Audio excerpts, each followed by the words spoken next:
So, back in 1938, in this small city called Daegu, there was a young man named Lee Byung-chul who honestly just had a simple idea.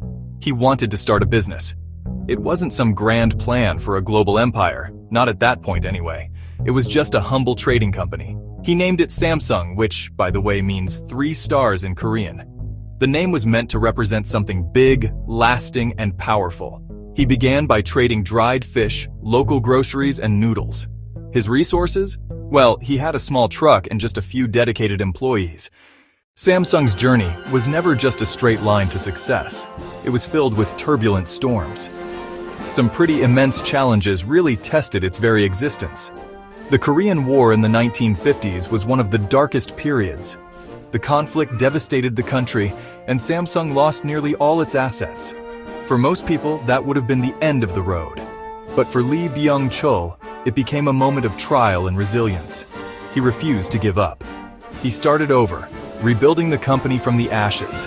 This taught Samsung a crucial lesson. Survival depends on the ability to adapt and to persevere. Another big challenge was fierce competition at home and abroad. Early on, Korea's economy was dominated by a few established players. Samsung had to fight for every inch. As it went global, it faced powerful Japanese companies and powerful American companies. Critics were skeptical. Could a Korean company compete globally? Samsung answered with action. It focused on improving products, streamlining operations, and outworking its rivals. The pivotal moment in Samsung's history was its bold decision to leap into the world of electronics. In the late 1960s, this was a massive risk. Samsung was known for textiles, sugar, insurance. Technology wasn't really on its radar. The electronics industry was complex, expensive, and already dominated by giants from Japan and the United States. Many insiders and experts actually advised against it. But Lee Byung-chul saw it as the future. He believed technology would one day power the world. Samsung Electronics was founded in 1969. Its initial products were just simple black and white television sets, often assembled using technology licensed from other companies. The quality wasn't always perfect and the learning curve was super steep. Engineers and factory workers worked day and night, learning all the intricate processes of manufacturing. Each television set that came off the assembly line was a small victory, a piece of a much larger puzzle. The real turning point came when Samsung decided to stop just assembling products and start creating its own core technology. That meant investing heavily in research and development. The biggest gamble was on memory chips, specifically DRAM. At the time, this market was incredibly volatile. Samsung endured massive financial losses chasing this goal, but they pushed through, driven by the belief that controlling the key components would give them a decisive advantage. Samsung's rise is marked by several key moments of innovation that reshaped the entire technology landscape. Back in 1983, Samsung developed the 64-kilobit DRAM chip, which stunned the industry. At the time, American and Japanese firms dominated, and few believed a Korean company could catch up. This breakthrough came from relentless investment and a do-or-die spirit. It signaled Samsung's arrival as a serious player. Another defining moment was Samsung's commitment to design.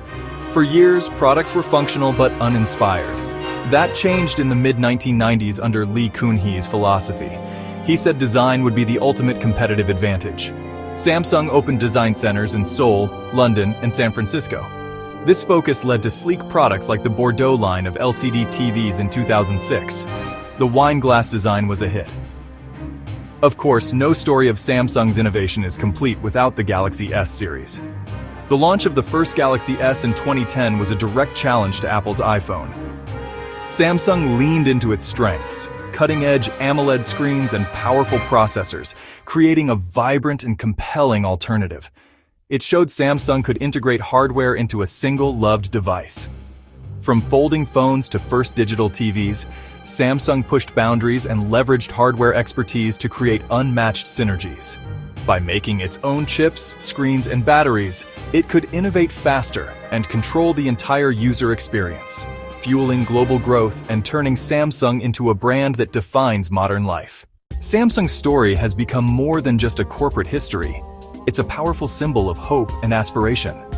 It's the ultimate underdog story. It shows that a company, even a nation, can rise from poverty and obscurity to lead the world. For South Koreans, Samsung is a source of immense national pride. It represents the miracle on the Han River. Samsung proved Korea could compete with, and even surpass, established economic powers. It gave a generation the confidence to dream big. In a world chasing quarterly profits, Samsung played the long game, investing in R&D for years before returns came. The lesson is about the human spirit. It's a story of people, engineers, designers, factory workers, and visionary leaders. They faced war, economic crises, and fierce competition, and turned challenges into opportunities, failures into lessons. See challenges as hurdles, not walls. The 3 stars Lee Byung-chul chose now shine as a global beacon. With ambition, hard work, and strategic foresight, anything is possible. Samsung's story reminds us determination is our greatest resource.